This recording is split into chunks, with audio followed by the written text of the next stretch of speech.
I'm going to just say a little bit about the Methodist problems in the earlier 19th century regarding slavery. Now, in 1844, the Holston Conference elected a man named James Osgood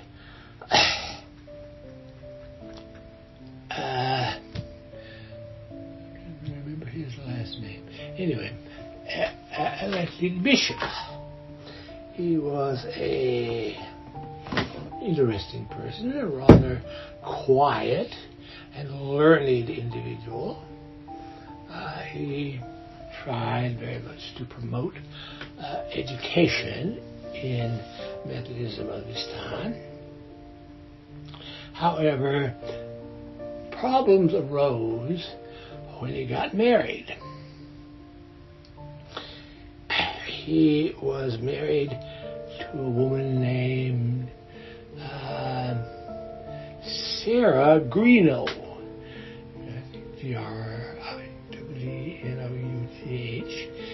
Anyway, she was a widow and rather well-to-do, but the problem was she had 2 slaves. Well,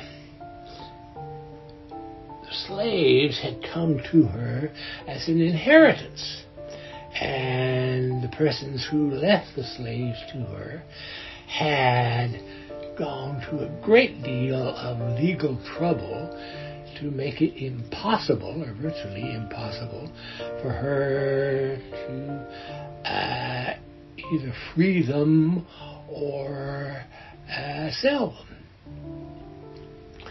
In the 19th century, generally, women could not own property in their own names, and it would naturally have been owned by the oldest male in the family. Now, the slaves were a man and a woman named Catherine, called Kitty, and a man that she had a relationship with.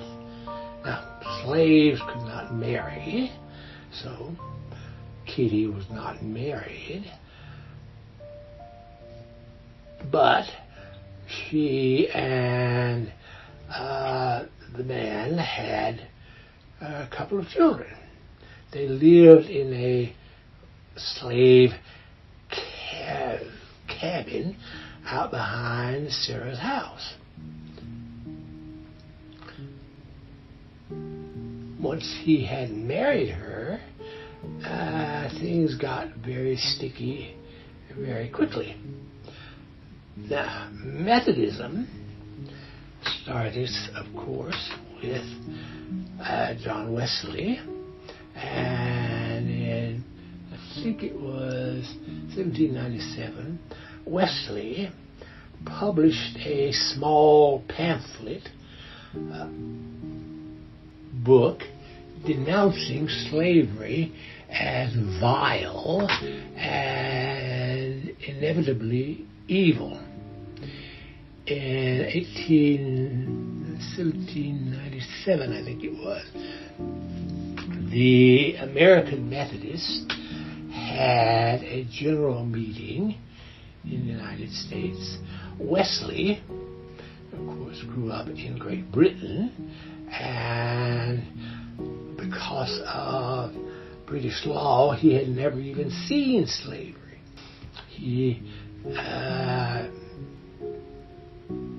One of the problems that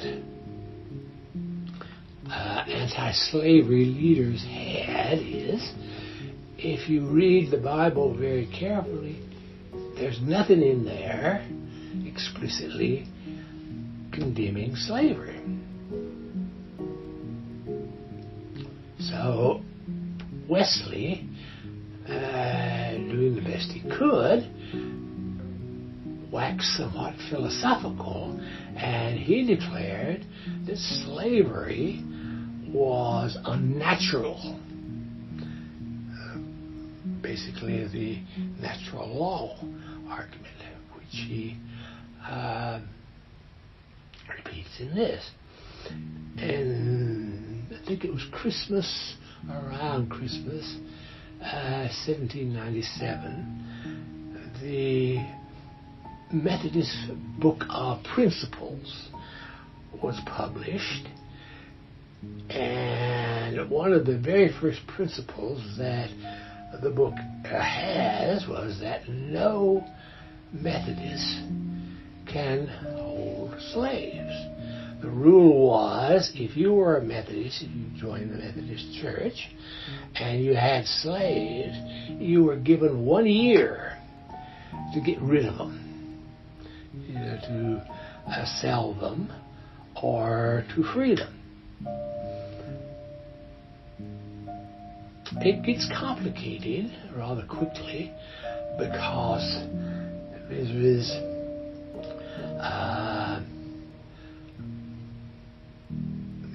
lived in North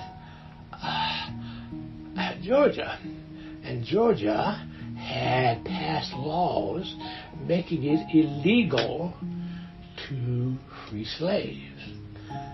You see, small communities, there might be a small community, say, in Monroe County in 1850, there were about 100 slaves owned by the Carson family in this county.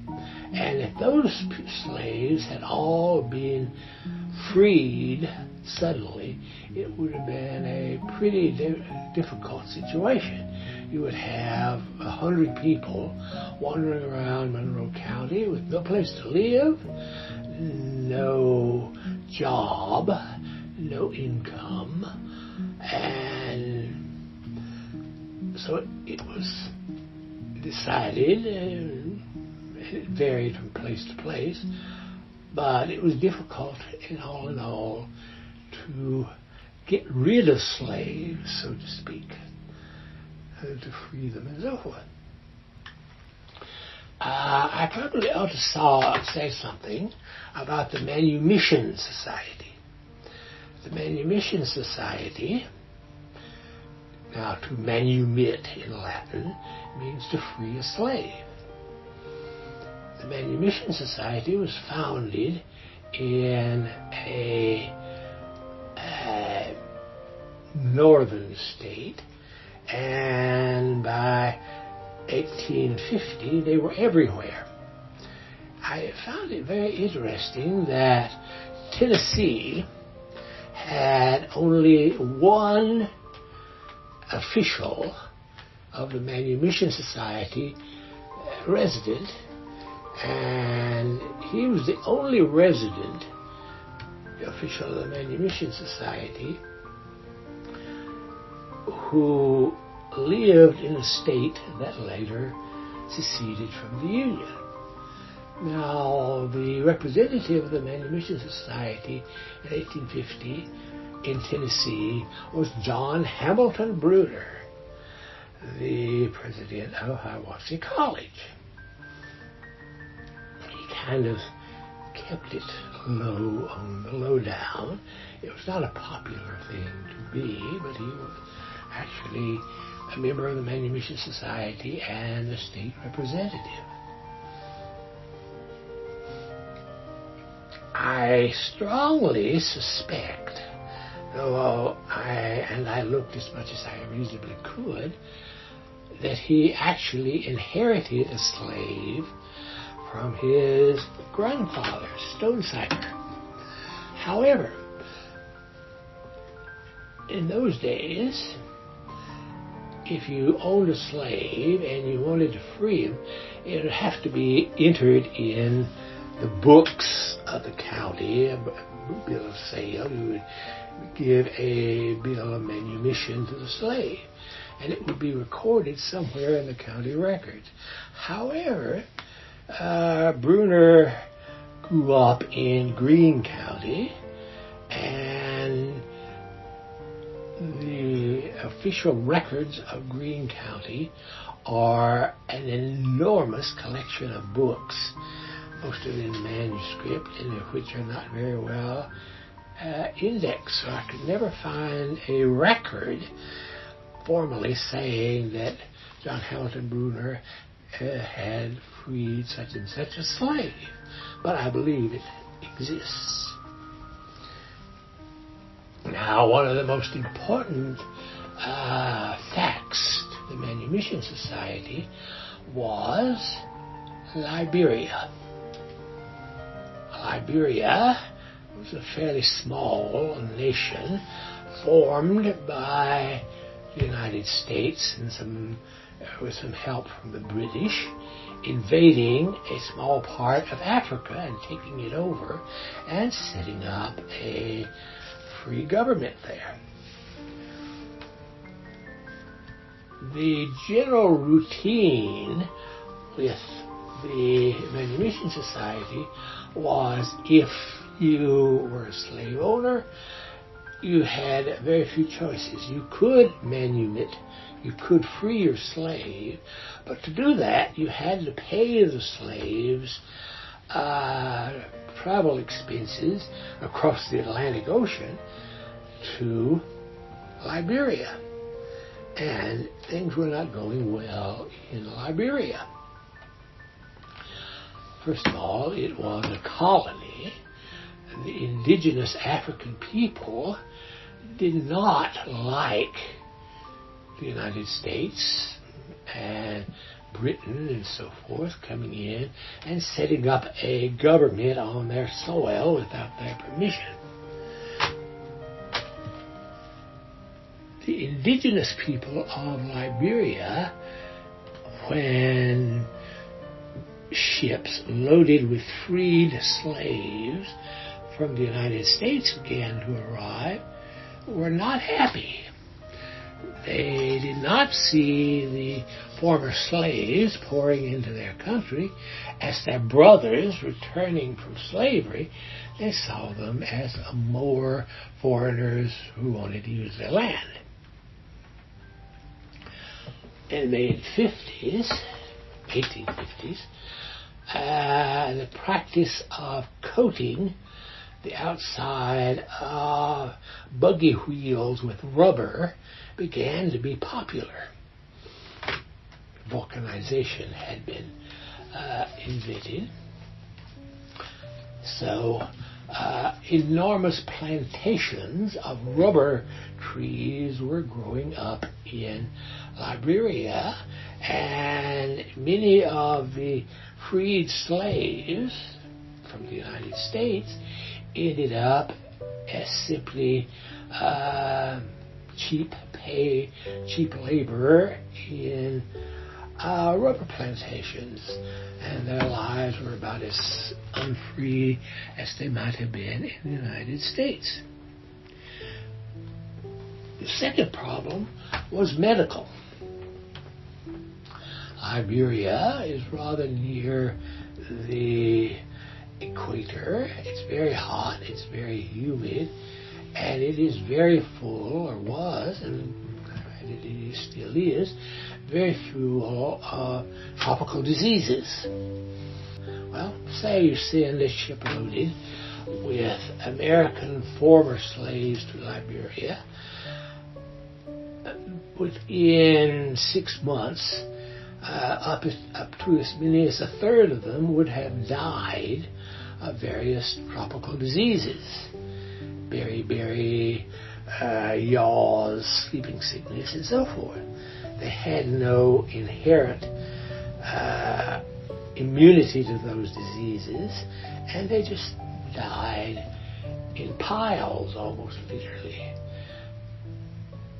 It's an interesting study, and sometimes rather an unpleasant one, to read through the published literature on Liberia, because the published literature at the time was mainly aimed at slaves or former slaves, and it made Liberia sound like a paradise on earth.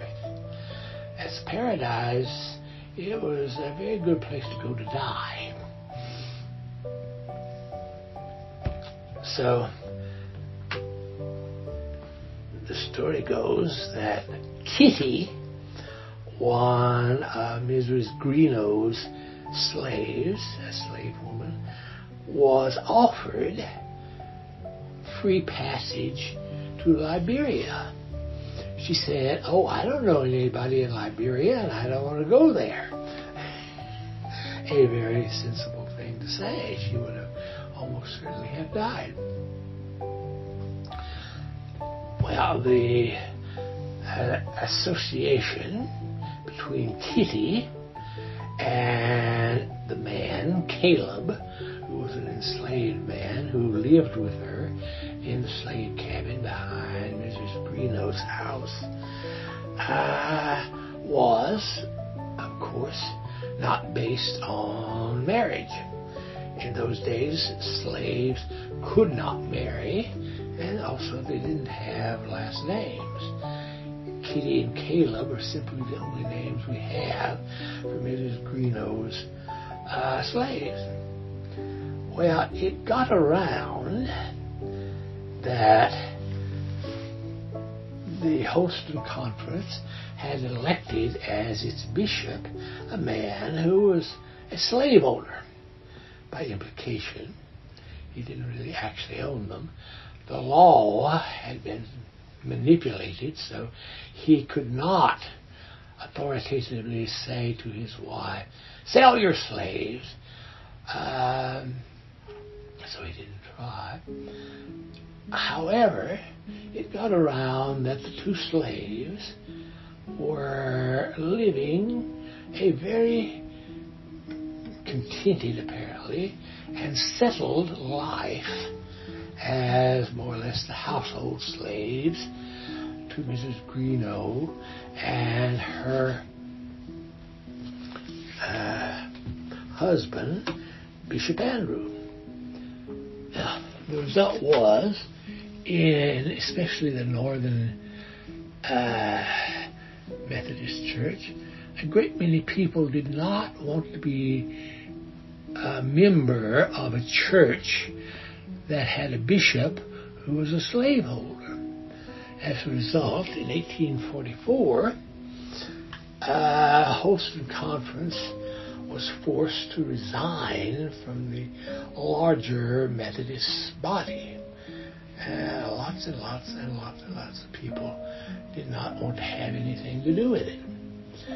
However, it became almost a tourist thing to visit Mrs. Greenow's house and to see what a nice family that was living out back. It was a man and a woman and their children. Caleb had it fairly good, I guess you could say, for an enslaved person in the late 1850s. Basically, he took care of the horses. In the spring, he would plow up a piece of land and start a truck garden. In the fall, he would gather up and lay in and prepare the wood to be burned during the winter, and that's about all he did. For most slaves, his was a relatively good life, though he was certainly not free. And Kitty, the woman he was living with, she would help with the cooking, help with the dressmaking, and so forth. So there you are. They were stuck, in fact. Kitty would not hear of going to Liberia. Poor woman probably just didn't want to die. So this rankled in Methodism.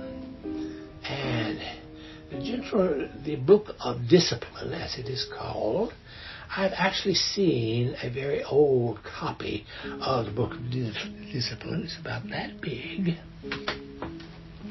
A very small book. It was fine printing.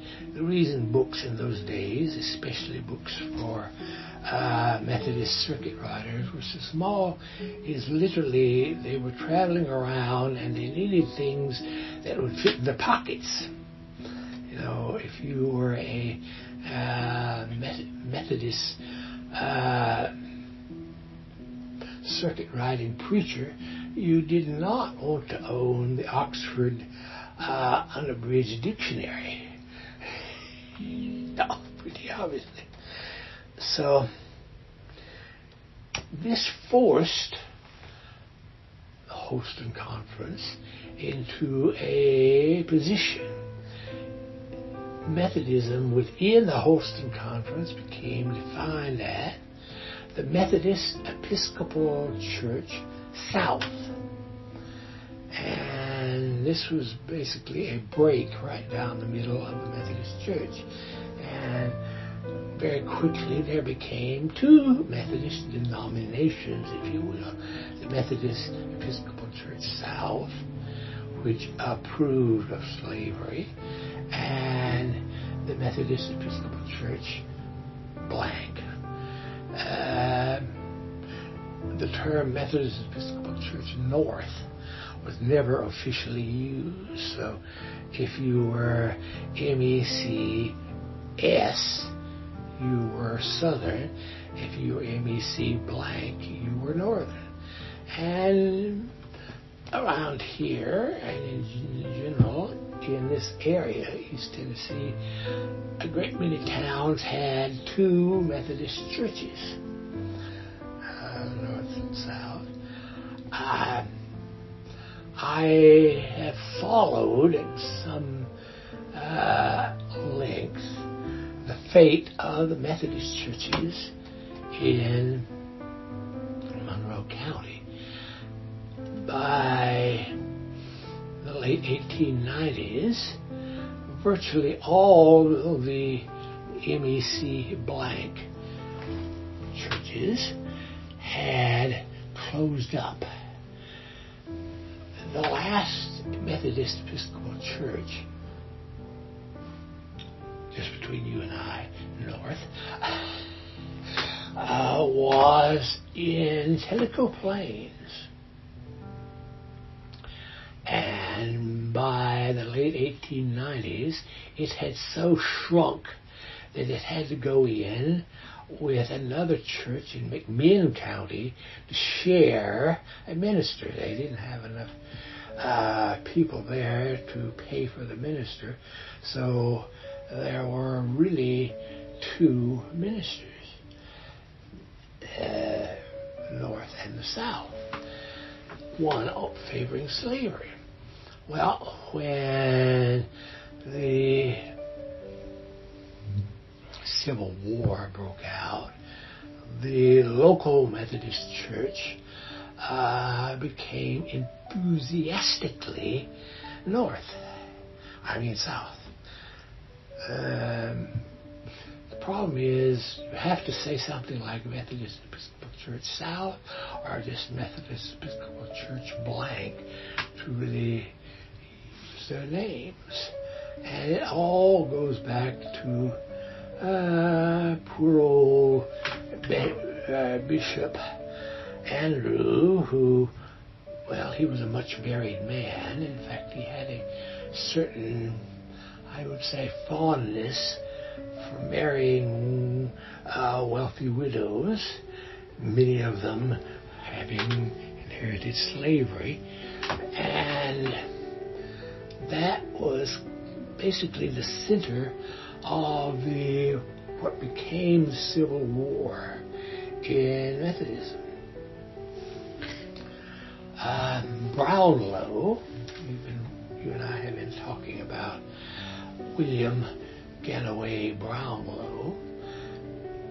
Near the end of the Civil War, Brownlow personally sponsored a meeting of Methodists in this county who wanted to be disassociated from any Confederate church, any Northern church.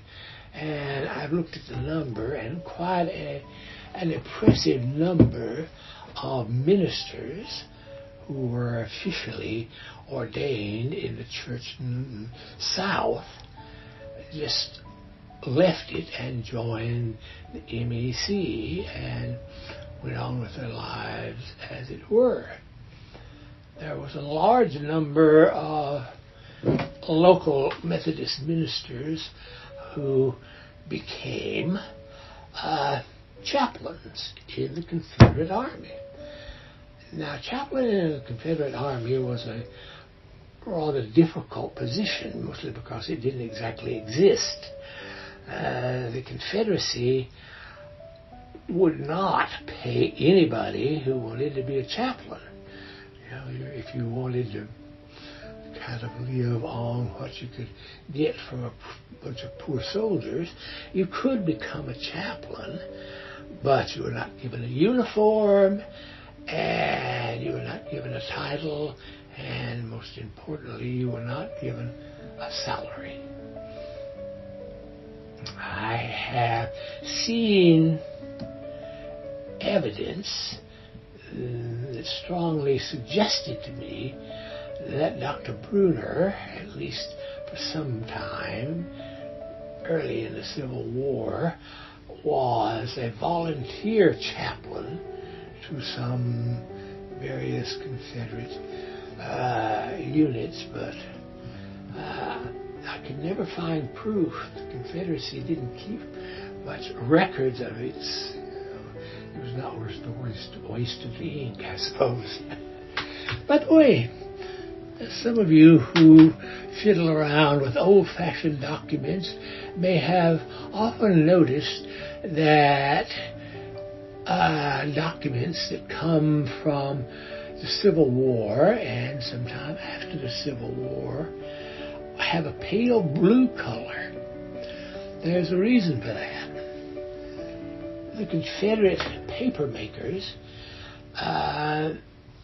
usually bought up old jeans and overalls that had blue stain in them, and these were shredded and made into what we call Confederate blue paper. The Hiwassee College archive has a remarkably good collection of Civil War letters. Dr. Bruner's family was very large, and it was fairly scattered literally from western Illinois to the Carolinas, and they were always writing letters to each other. And I'm tempted at this point, I'm not sure it would be a good idea, to hunt down the text of a number of these letters and just read it into the document. So that's basically it.